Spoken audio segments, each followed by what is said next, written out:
بسم اللہ الحمد للہ والصلاة والسلام علی رسول اللہ السلام علیکم ورحمۃ اللہ وبرکاتہ۔ ہمارا لاہیہ عمل اور ان کا طریقہ کار دونوں الگ الگ، یہ 12ویں اور آخری قسط ہے سر دست، اور اسی پر اس عنوان کو تکمیل تک انشاءاللہ پہنچا دیتے ہیں۔ سنیے، ادھر ہمارے بہت سارے دوست اور احباب شکایت کرتے رہتے ہیں کہ دارالعلوم اور دیوبند اور اکابر دیوبند کے خلاف کچھ مکاتب فکر مخالفت کرتے رہتے ہیں، آپ ان کا رد نہیں کرتے ہیں، حالانکہ ان کا یہ اشکال لا علمی پر مبنی ہے۔ میں اور میرے علماء کرام اور بعض احباب رد کرتے رہتے ہیں، البتہ ہمارا مزاج اصولی طور پر دفاع کا ہے۔ وہ اقدام کرتے ہیں، ہمیشہ وہی چھیڑتے رہتے ہیں، یہ ان کا مزاج ہے، یہ ان کی تعلیم ہے، یہ ان کا پس منظر ہے، یہ ان کی تاریخ ہے۔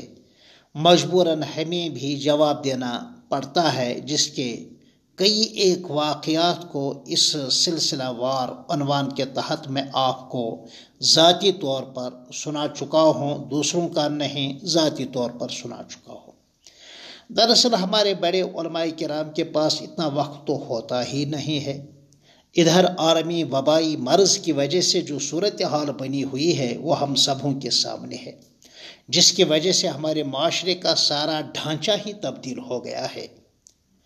تو ادھر عالمی صورتحال اہل اسلام کے خلاف ہے، مگر اس کے باوجود ہمارے چند علماء کرام، مفتیان عظام، ائمہ مساجد، خطبائے مساجد، مدارس، مکاتب، جامعات میں درس و تدریس، تصنیف اور تالیف اور قضا و افتاح میں الحمدللہ ہمارے حضرات مشغول رہتے ہیں، ساتھ ہی ساتھ عمومی اور اصلاحی بیانات بھی کرتے رہتے ہیں۔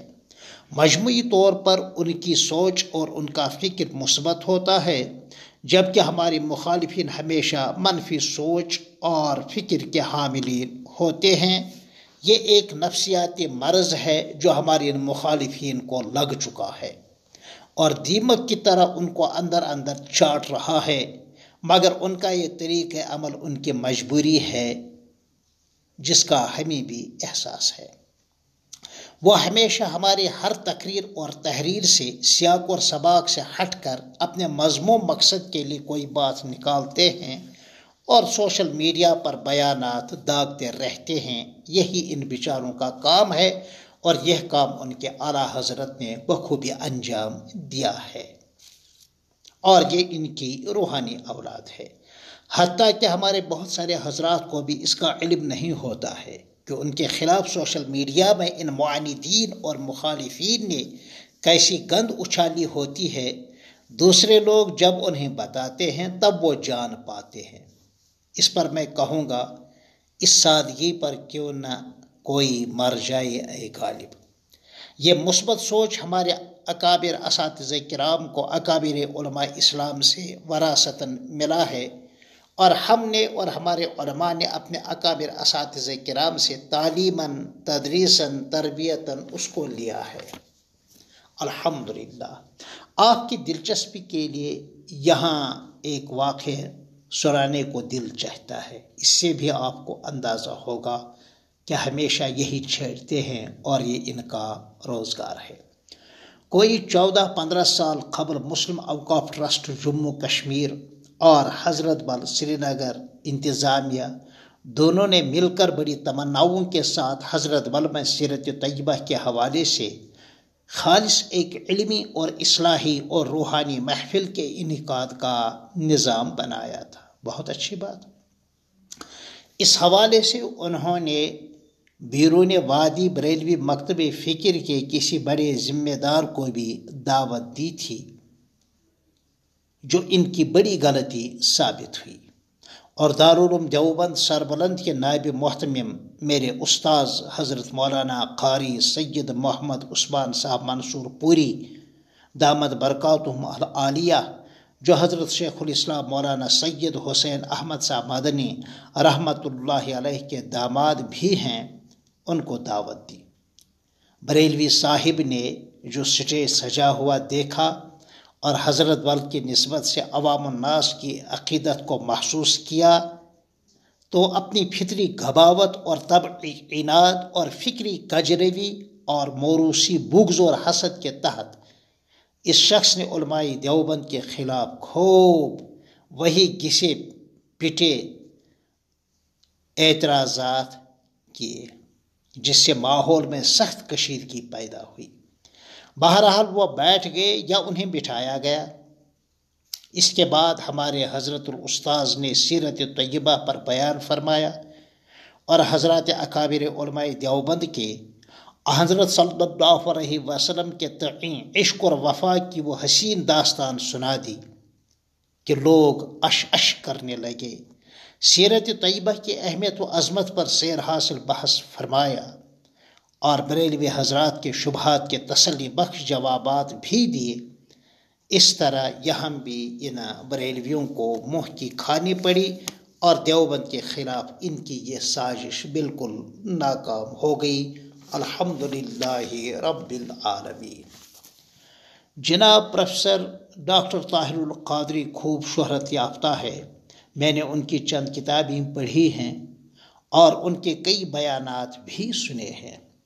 اسی طرح جن اکابر بریلویوں کے نام میں نے اس سے پہلے کسی قسط میں آپ کو سنائے ہیں، ان کے بہت سارے بیانات بھی سنے ہیں، اور ان افراد کے علاوہ دوسرے مثلا کوئی ہاشمی میاں کچھوچوی ہیں اور زعفرانی رنگ کے لباس میں ہمیشہ رہتے ہیں، زعفرانی رنگ، اور کوئی فاروق خان صاحب ہیں، مگر ان کے بیانات بغور سن کر بھی الحمدللہ مجھے دیوبند کی حقانیت اور زیادہ واضح ہوتی گئی، الحمدللہ۔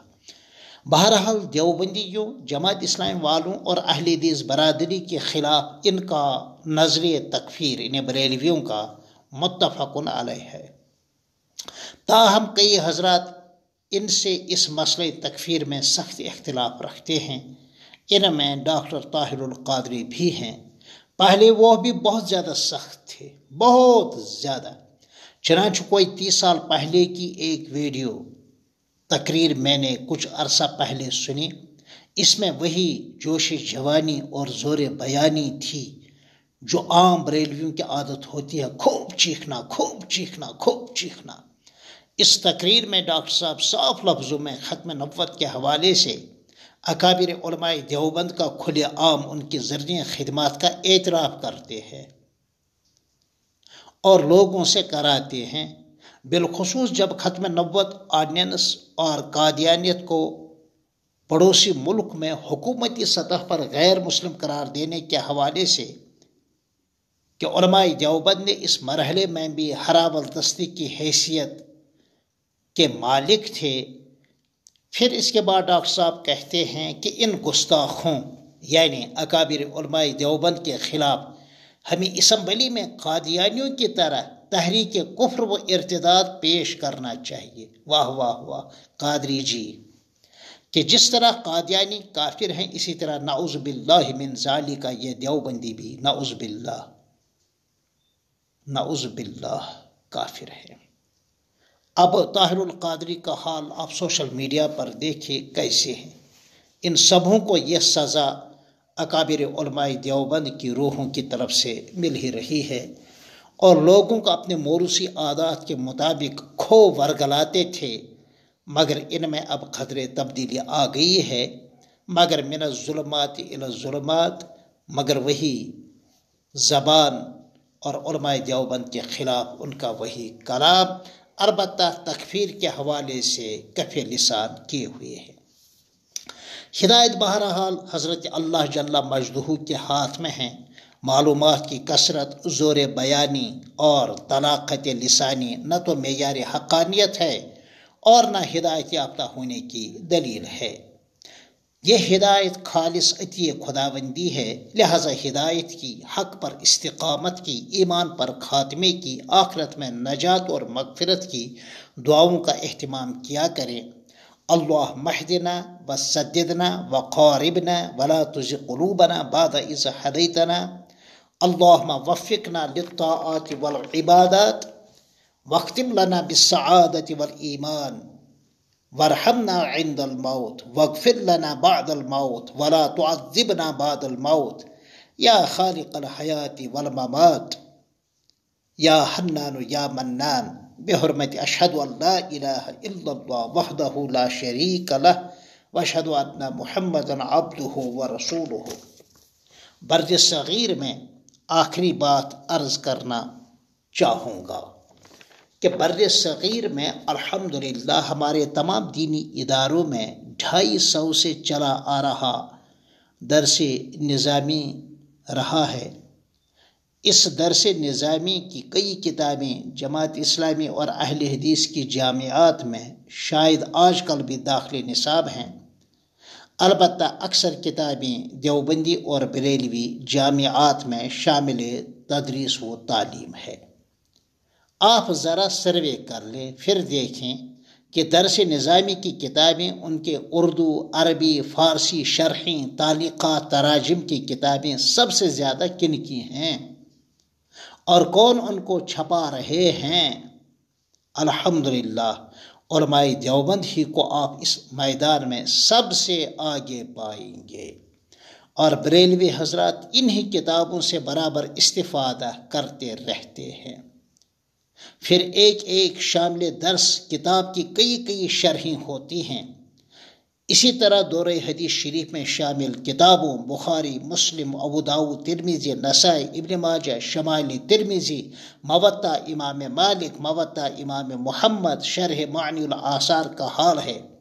پھر افتاء، تخصص فی الافتاء اور قضاء اور تکمیلات، یعنی پی جی کرنے کے بعد جو مختلف علوم اور فنون کی کتابیں اور ان کی شرحوں کو دیکھ لیں تو آپ کو علماء دیوبند ہی کی تدریسی اور تصنیفی خدمات ہی پائیں گے، اور بریلوی حضرات ان کتابوں سے اپنی جان چھڑا نہیں سکیں گے۔ ذالک فضل اللہ یؤتیہ من یشاء۔ الحمدللہ بہرحال یہ اس سلسلہ وار کی اور عنوان کی آخری قسط تھی، 12ویں قسط۔ پھر ملتے ہیں انشاءاللہ آپ سے کسی دوسرے نئے عنوان کے ساتھ، تب تک السلام علیکم ورحمۃ اللہ وبرکاتہ۔